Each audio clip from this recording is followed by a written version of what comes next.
Welcome to TCTV News for the week of May 26th, 2025. I'm Ian Dolan. And I'm Erin Bresnahan. We've had a busy schedule this month. You can say that again. Between the annual town meeting, the election, and TCTV's regular duties, we've been swamped. That being said, let's get into all of the news we've covered. What shall we cover first? Templeton's annual town meeting or the election? What do you vote for? I vote for the town meeting. I vote for the election. I see we are at an impasse. Let's take a hand vote.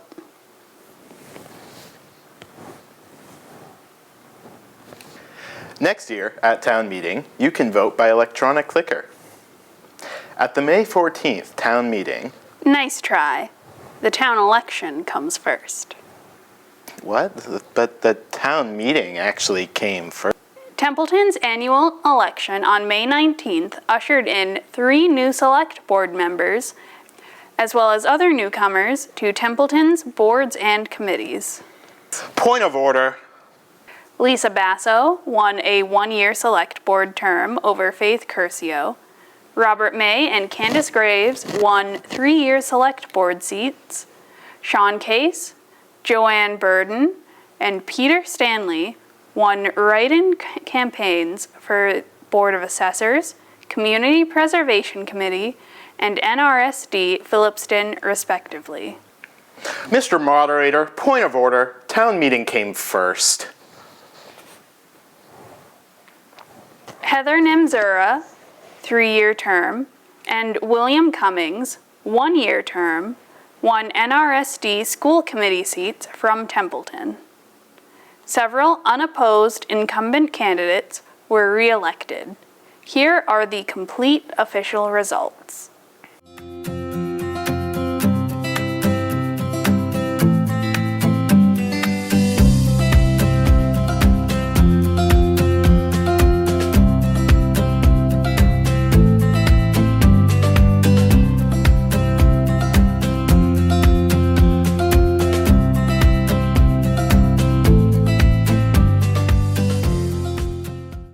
Just 282 votes were cast in the town election, representing less than 5% of all registered voters in Templeton. That's...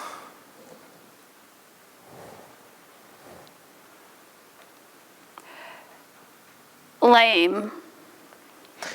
Come on. We can do better, Templeton. Meanwhile, TCTV's Meet the Candidates video has earned almost 700 views as of this recording. People are still meeting the candidates even after the election is over. Maybe we should find a way for people to vote via TCTV. Someday in the future, perhaps. At the May 14th town meeting, Templeton voters voted for electronic voting at town meetings. Nice segue. Take it away, town meeting. Templeton's 2025 annual town meeting was attended by 199 voters, and Mike Dixon was awarded Citizen of the Year. This is one of the fun parts of being on the board. It is my pleasure as the chairman of the board to present Mike Dixon with the Citizen of the Year Award.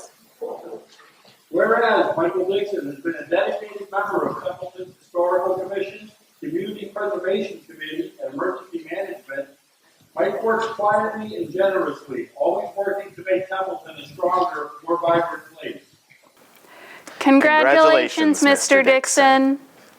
Voters supported amended citizens' petitions to change zoning bylaws to prevent industrial and manufacturing pollutants.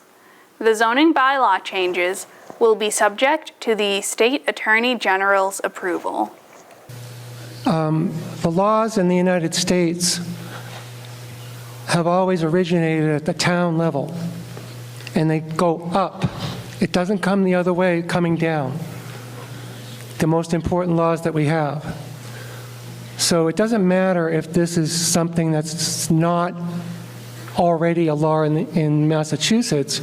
We're going to start it here, and we're going to be a model for other towns to stand up and say, no, we don't want incineration, we don't want fuel dumps, we don't want people making fuel, and so on. We have to stop this before anyone even applies for a permit.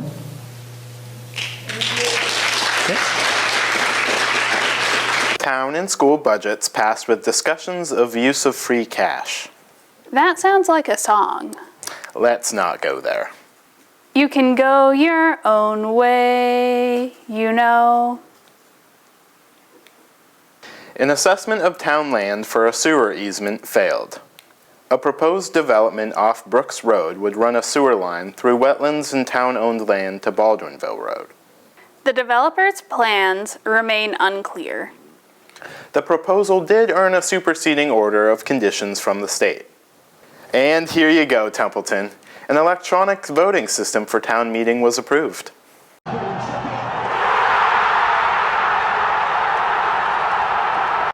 There wasn't even a debate or questions about it. What are you doing? Voting early and often. These systems won't let you do that, no matter how many times you try. Several communities in our area now use electronic voting to favorable reviews. Maybe more people will attend town meeting to vote like this. Maybe we should produce a video on how to use electronic voting. Good idea. In other town meeting highlights, conducting a forensic audit of town finances was approved. A budget supplement for the sewer department was approved after questions and discussions concerning billing problems.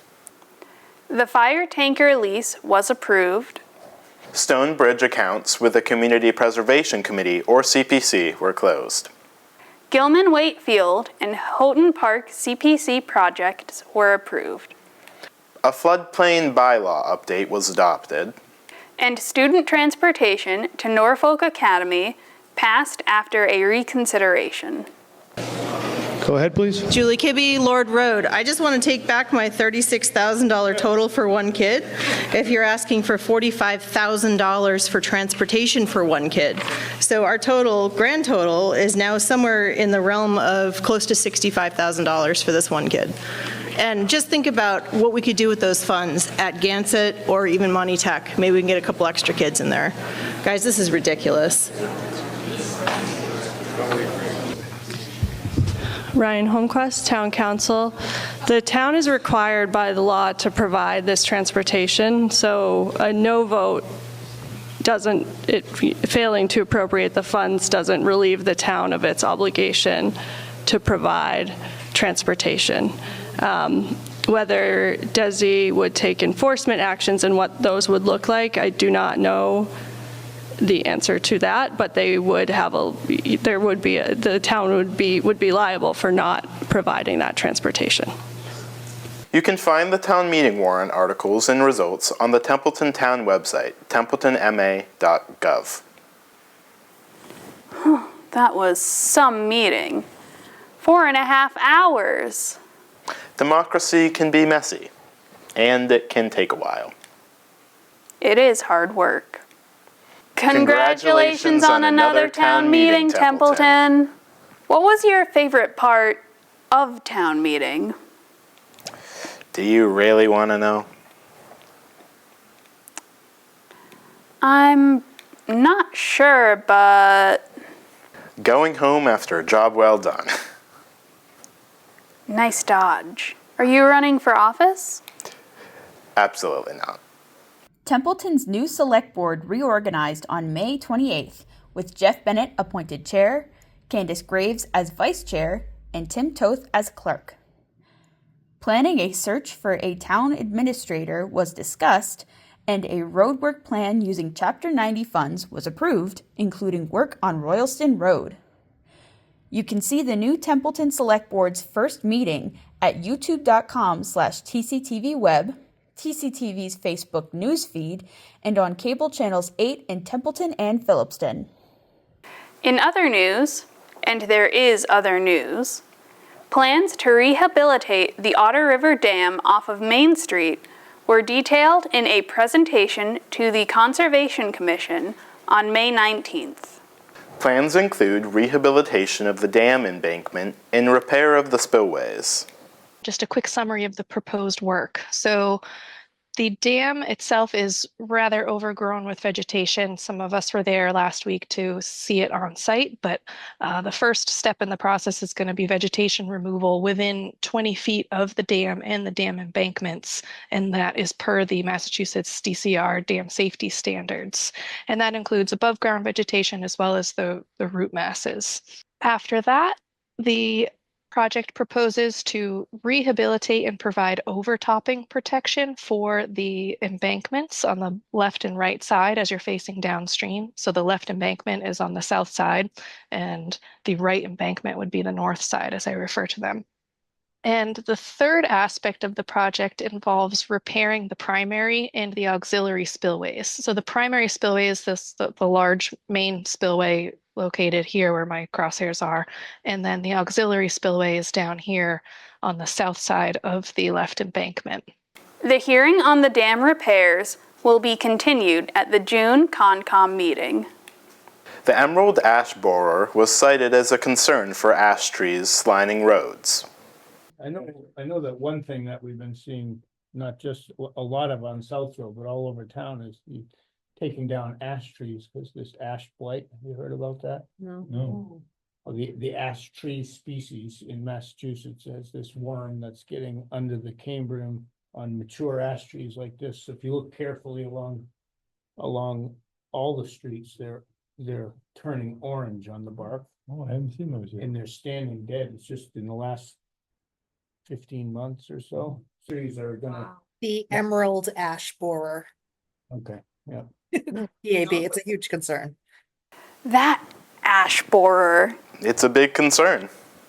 So is red pine scale and a host of other vegetative ailments.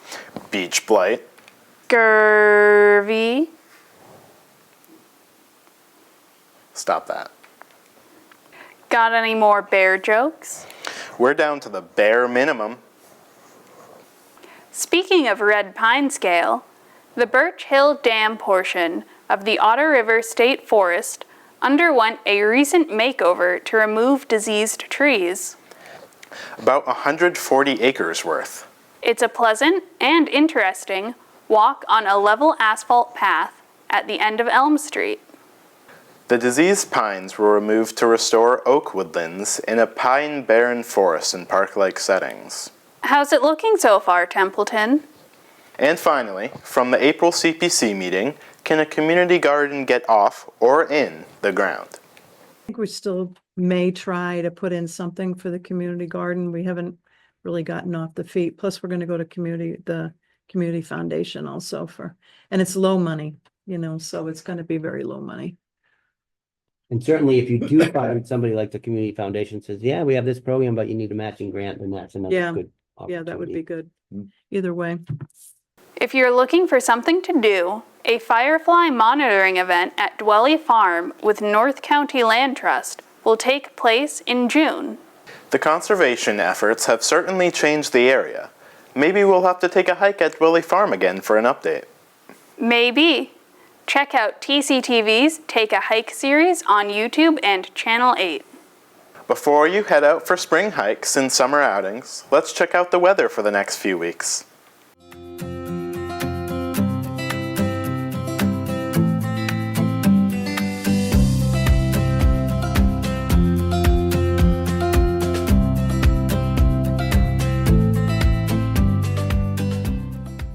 Upcoming meetings in Templeton include the Agricultural Commission will meet on June 2nd, the Zoning Board of Appeals will meet on June 3rd, The Planning Board will meet on June 10th, the Select Board will meet on June 11th, and the Community Preservation Committee will meet on June 12th.